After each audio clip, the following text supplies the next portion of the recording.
ഇച്ചായൻ അവരോട് ഈ പെരുമാറി ഒട്ടും ശരിയായില്ല. നാളെ ഞങ്ങളാ ഇതിന്റെ പേര് ബുദ്ധിമുട്ടാൻ പോകുന്നത്. എടാ നീ കേട്ടില്ലേ അവർ ഓരോ ചോദ്യങ്ങൾ? അവരെപ്പോഴും കുഞ്ഞിന്റെ ഇച്ചായന്റെ തോന്നല. നമ്മുടെ നാട്ടിലെ പോലീസ് ഫോളോ ചെയ്യുന്ന സിസ്റ്റം അല്ല ഇവിടുത്തെ പോലീസിൻ്റെത്. ഇച്ചായൻ ആദ്യം മനസ്സിലാക്കാം. പിന്നെ അവര് ഞങ്ങളെ കാണാൻ ഇവിടെ വന്നത്.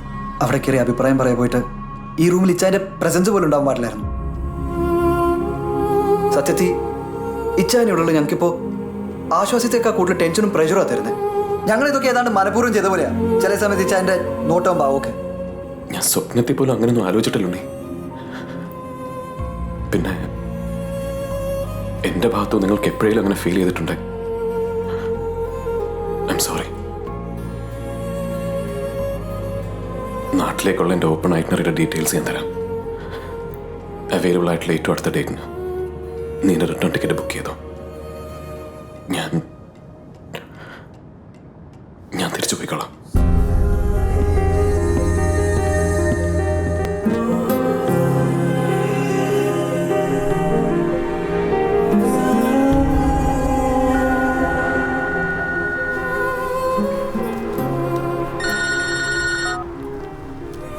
ഹലോ, ഇച്ചായൻ എവിടെ?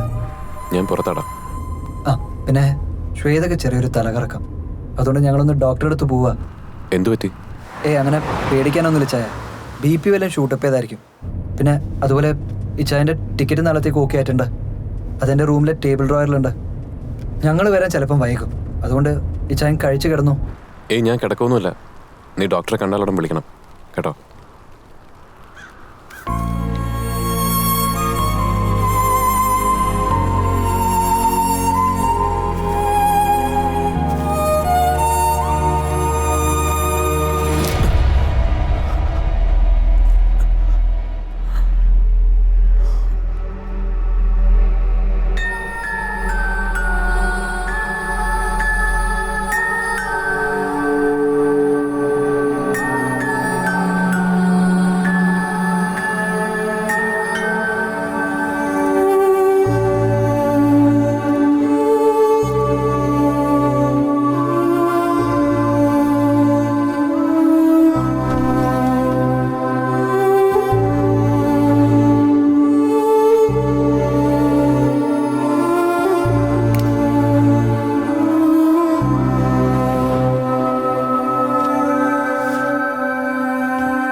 ഇച്ചാൻ ഇതുവരെ ഉറങ്ങിയില്ലേ? ഇല്ല. നീ എന്താ വിളിക്കാഞ്ഞ്? അങ്ങനെ കുഴപ്പമൊന്നുമില്ല ഇച്ചായ. ഞാൻ പറഞ്ഞില്ലേ BP അവൻ കയറിയൊന്ന് കൊളുത്തിയതാ. അയ്യോ ഓക്കേനാ? എന്നാ ഇച്ചാൻ പോയി കിടന്നു. ടിക്കറ്റ് കണ്ടല്ലേ? നാളെ രാവിലെ 10 മണിക്ക് ഗ്ലാസ്ഗോയിൽ നിന്നാണ് ഫ്ലൈറ്റ്. ഒരു 6 മണിക്കേലും ഇറങ്ങണം. Good night. ഞാൻ നാളെ പോകുന്നില്ല ഉണ്ണി. എനിക്കറിയണം ഇളയ്ക്ക് എന്താ സംഭവിച്ചതെന്ന്. നമ്മുടെ അമ്മച്ചിയെ ആര് എന്തിനു കൊന്നുവന്ന്. അതിപ്പോ ഇച്ചായനെ മാത്രമല്ലല്ലോ, നമുക്ക് എല്ലാവർക്കും അറിയേണ്ട കാര്യങ്ങളാണ്. പിന്നെ ഞാൻ പറഞ്ഞല്ലോ, ഇവിടുത്തെ പോലീസ് ഫോഴ്സ് വളരെ ഇൻ്റലിജൻറ്റാണ്.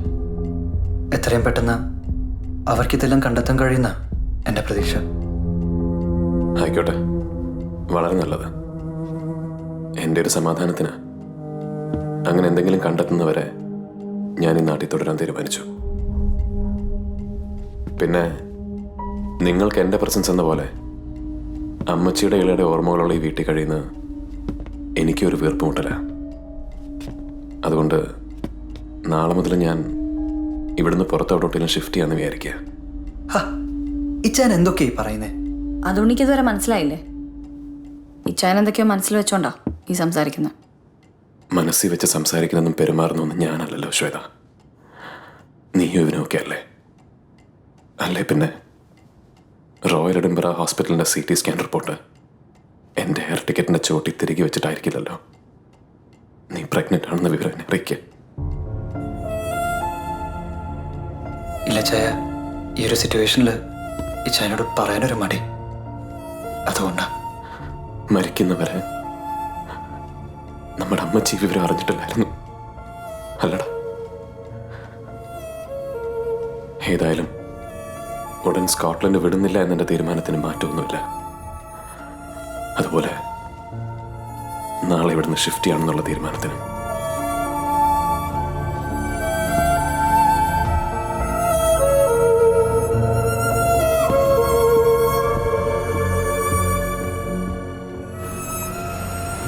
എനിക്ക് പലപ്പോഴും തോന്നിയിട്ടുണ്ട്, തൊട്ടടുത്ത് കിടക്കുന്ന ഇംഗ്ലണ്ടിൻ്റെയും അയർലൻഡിൻ്റെയും ഒരു സൗന്ദര്യമല്ല ഈ നാടിനുള്ളതെന്ന്. ഒരുതരം മിസ്റ്റിക് ബ്യൂട്ടി. ആ JK റോളിംഗ് ഇവിടെ താമസിച്ചുകൊണ്ട് ഹാരി പോട്ടർ എഴുതിയതിൽ വലിയ അത്ഭുതമൊന്നുമില്ല. ഇവിടെ റിപ്പോർട്ട് ചെയ്യപ്പെട്ടിട്ടുള്ള ചൈൽഡ് മിസ്സിംഗ് കേസസിൻ്റെ ഹിസ്റ്ററി എന്താണെന്നറിയോ? എനിക്ക് അതേക്കുറിച്ച് കൃത്യമായിട്ട് അറിയില്ല. എന്നാലും നമ്പർ ഓഫ് കേസസ് കമ്പാരിറ്റീവ്ലി ഒട്ടും കുറവല്ല.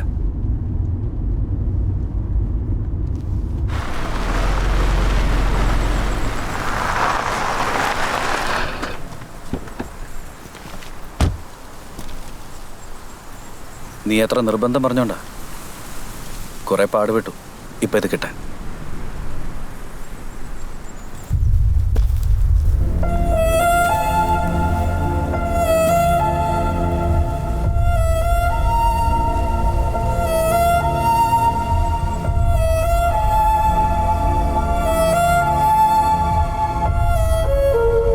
ആദം, കേറി വാ.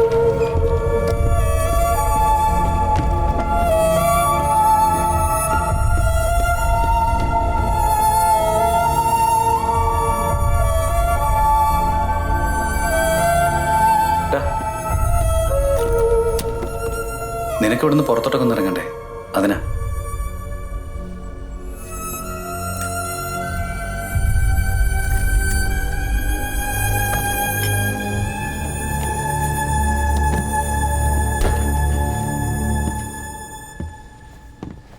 ആ പിന്നെ ഞാൻ ആലോചിച്ചപ്പോഴും നീ പറഞ്ഞ റൂട്ടാ ശരി.